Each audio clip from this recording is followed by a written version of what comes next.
Hi guys, glory to Jesus Christ.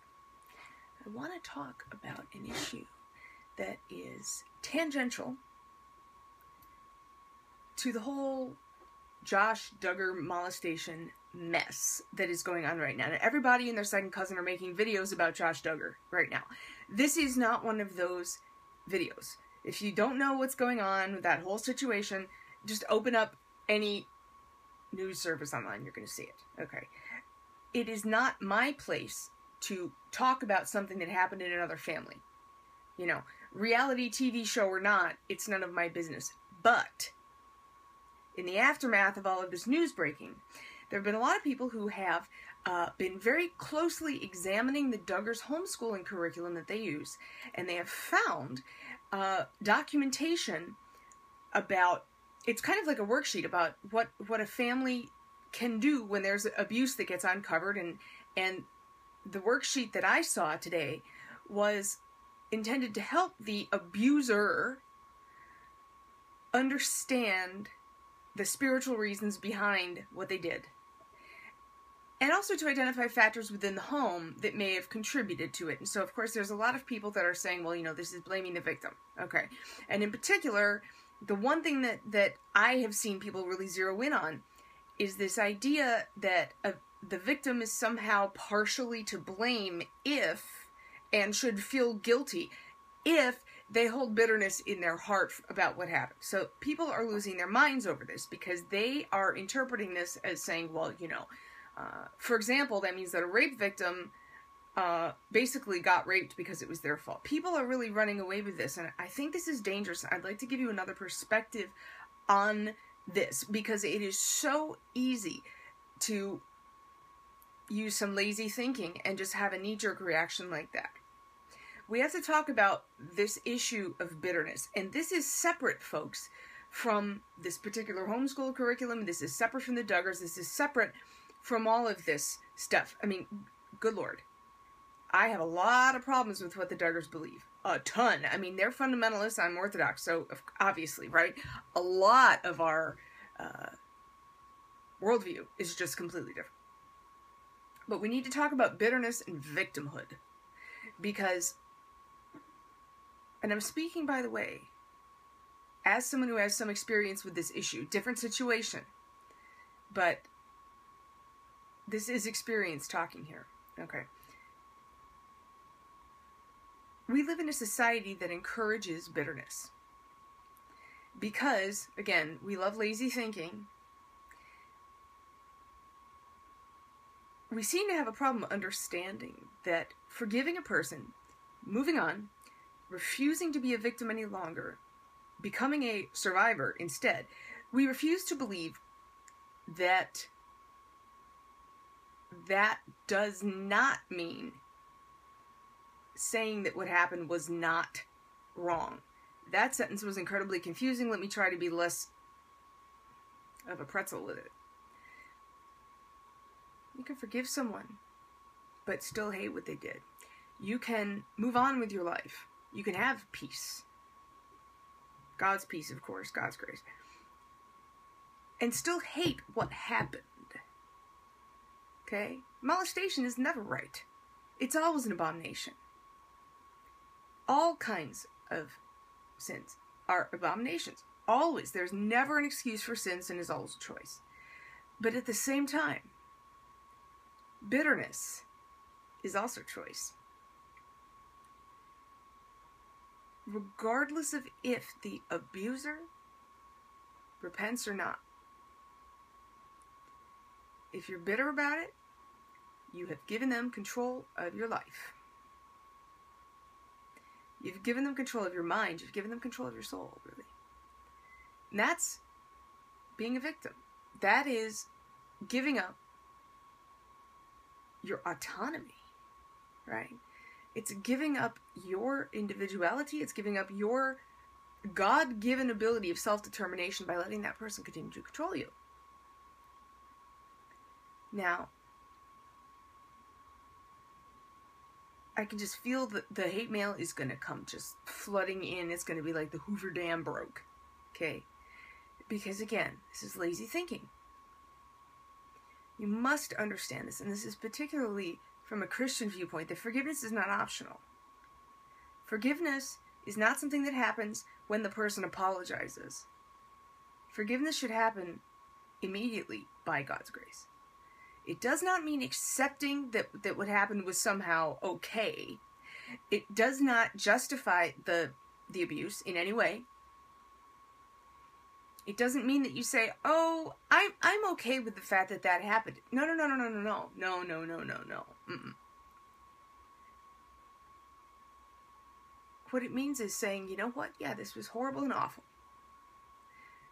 But I am still a person with a God-given ability to make choices.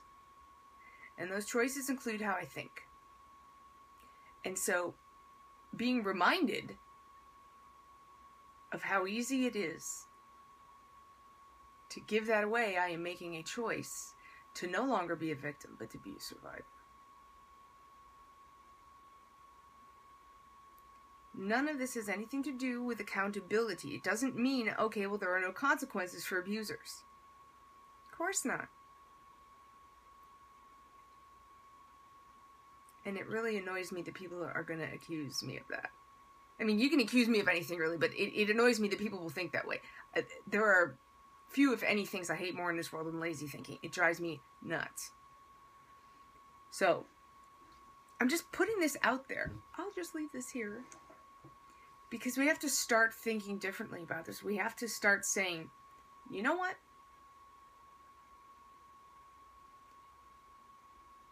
I'm not Jesus Christ, right? Neither are you.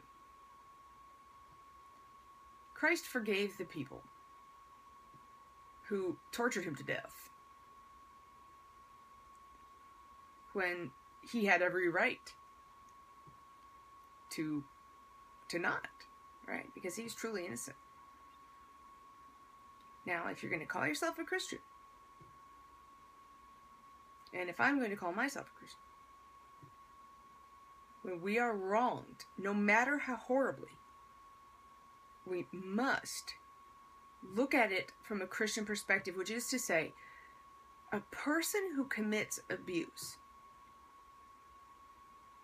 clearly there is some massive amount of spiritual filth that person is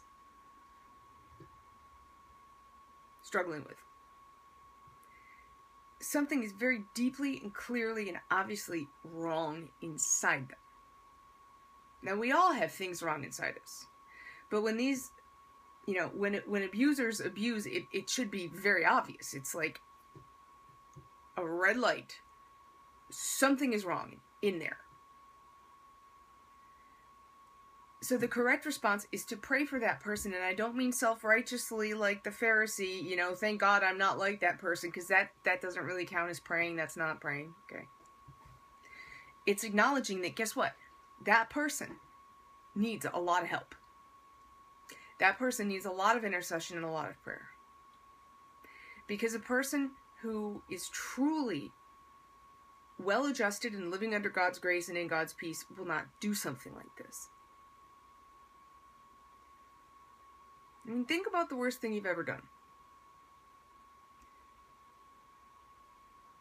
Hopefully you'll look back at that and go, wow. That was utterly inexcusable for me to do that. I was absolutely caked in just spiritual rancidness. I needed God's help to get out of that. I needed a lot of prayer. I needed a lot of grace, right? So, if that's how we approach ourselves when we fail, we need to approach others the same way. This is ultimately about the right of every person to make choices in their life. Choices about their worldview, choices about their perspective, and to say, I refuse to be a victim for one more minute. It doesn't matter if the abuser has repented and changed their ways and has sought forgiveness, or if they are rotting, in jail and unrepentant. We must cleanse ourselves from the defilement of bitterness, because as a Christian, you must forgive your enemies, your adversaries, the people who sin against you. You must. It's not optional. I'm not making this up. Read the Gospels. And if we are bitter in our hearts, we have not forgiven. And Jesus Christ is very clear on this issue. He who is merciful will receive mercy. No mercy will be shown to the one who has shown no mercy. Now remember, showing mercy implies that the person to which you're showing mercy needs mercy because they were in the serious wrong, right? They stand in need of forgiveness. They have messed up big time. But who among us has not also done a terrible thing or two? Probably more than that. So we need mercy too, guys. Mercy does not mean no consequences. Again, here we go with the lazy thinking, right? I'm trying to anticipate the messages I'm going to get. Mercy does not mean that. Mercy does not mean abuse is okay. Mercy does not mean open up the jails and let everybody out. Of course not. But what it means is, sure, there are earthly consequences to this, but I am not going to forsake my own mercy that I need, because Judgment Day is coming. We don't know when, but it is coming. Trust. I'm not going to do that. I am not going to rob myself of salvation because of this evil that has been inflicted upon me. That's called letting Satan win. This is how you become an eternal victim. Because not only have you been victimized on earth, inexcusably, but if you fall into this trap, you're going to pay for that for eternity. Again, I'm not making this up. Read the Gospels. This is all over the writings of the Church Fathers too, obviously, of course.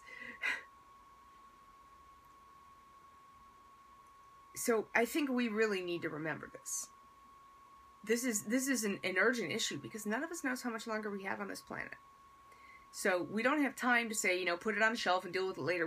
We can't do that. That's not smart spiritually because we don't know how much time we have. So please, please, please, please, please, please, don't buy the lie. Don't be a victim. Be a survivor. Do not be bitter. Forgive the person. Move on with your life. It's the only way you're ever going to have any kind of eternal peace. It's the only way. Through the truth of the gospel. That's it. So, maybe this has given some of you something to think about. Maybe not. Who knows? But it's something I think about a lot. So, anyway. Thank you for watching. God bless you. Please subscribe if you haven't already. Have a great day, afternoon, night, whatever. And I will see you guys in the next clip. Okay. Bye for now.